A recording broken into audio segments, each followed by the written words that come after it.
आज हम राजा सूर्यवंशी हत्याकांड के विषय में चर्चा करेंगे और उसकी सच्चाई को जानेंगे। पूरे देश से बहुत सारे मैसेज, बहुत सारे फोन हमारे पास में आ रहे थे, शास्त्री जी इतना क्रूर समाज कैसे हो रहा है कि आज हमारी नारियां पुरुषों का वध कर रही हैं, स्त्रियां निरंतर हत्या कर रही हैं। चाहे मेरठ का हत्याकांड अभी शांत नहीं हुआ था कि अचानक इंदौर में एक बहुत सुंदर और एक रिच फैमिली के बीच में संबंध होता है। वैवाहिक प्रोग्राम में बड़े गणमान्य लोग आते हैं, परंतु वो दोनों कपल्स घूमने के लिए मेघालय गए और शिलोंग में राजा सूर्यवंशी का हत्या कर दिया। और किसने किया? उसकी नवविवाहिता पत्नी सोनम सूर्यवंशी ने। इसके पीछे कारण क्या है? एक्चुअल मैं तो निवेदन करूंगा कि ये वीडियो जितना हो सके पूरे भारत के कोने कोने, हर पेरेंट्स के पास, हर युवक के पास, हर युवती के पास पहुंचना चाहिए। हम जाने कि इन हत्याओं का कारण क्या है। वैवाहिक जो जीवन है एक समर्पण का जीवन है, एक प्रेम का जीवन है। वैवाहिक जीवन को, वैवाहिक आश्रम को गृहस्थाश्रम कहा गया है। आश्रम मतलब पवित्रता, आश्रम मतलब प्रेम, आश्रम मतलब प्रसन्नता, और आश्रम हर क्षण परीक्षाएं। गृहस्थाश्रम में कुछ कड़वी और कुछ मीठी यादें भी होती हैं।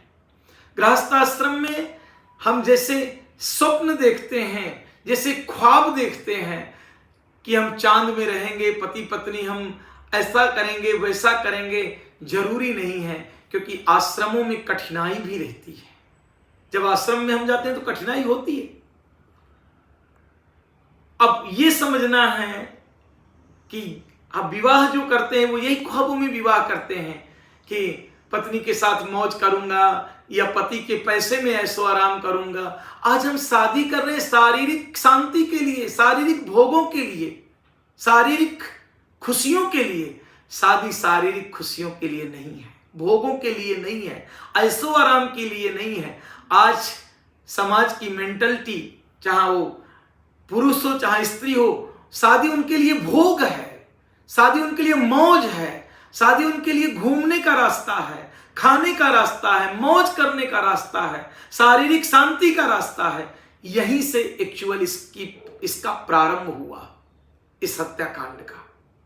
आप लोग समझना इस बात को। इसमें एक्चुअल माता पिता की बहुत बड़ी गलती है। बच्चों को अच्छे संस्कार नहीं दे पा रहे हैं, बच्चों को अच्छी सोसाइटी नहीं दे पा रहे हैं।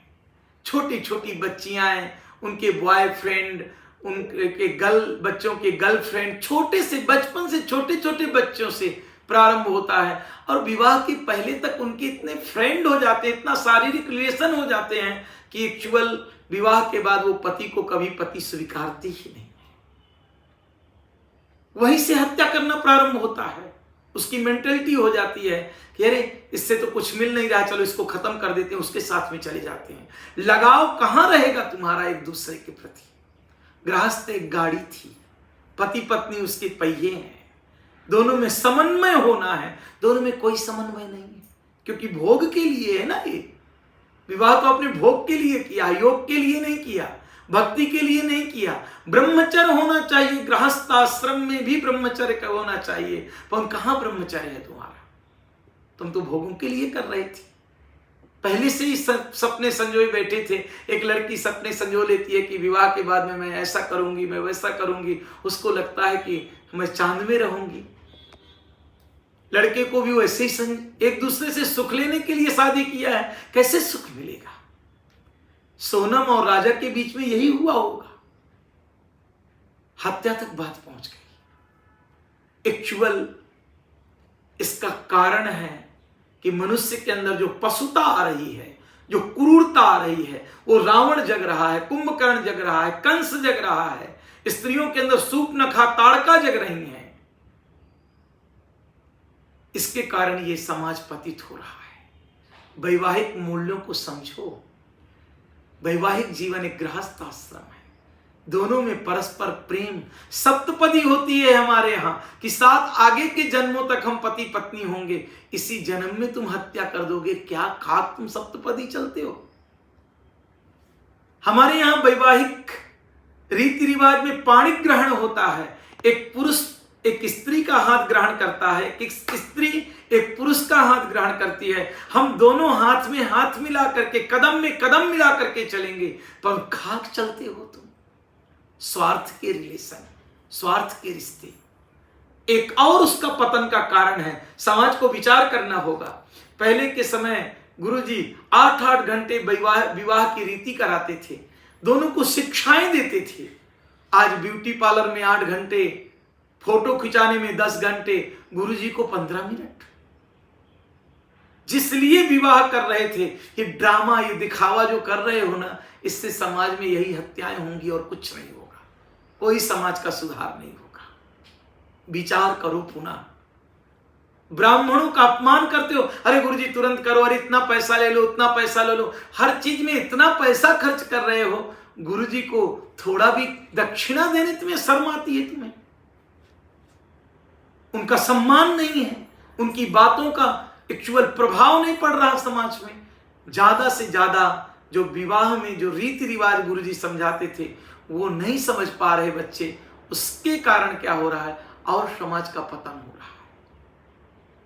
उनको समझना है, बड़ों की बातों को समझना है, और विशेष करके पवित्रता और प्रेम लाना है, संस्कार लाना है, तभी ये हत्याएं रुकेंगी, नहीं तो फिर कोई न कोई एक हत्या घट जाएगी। कोई लड़का कोई लड़की विवाह करने से डरने लगेगी, ऐसा समाज हम देख के जाएंगे। इसलिए मेरा निवेदन है कि अच्छे संस्कार दो अपने बच्चों को।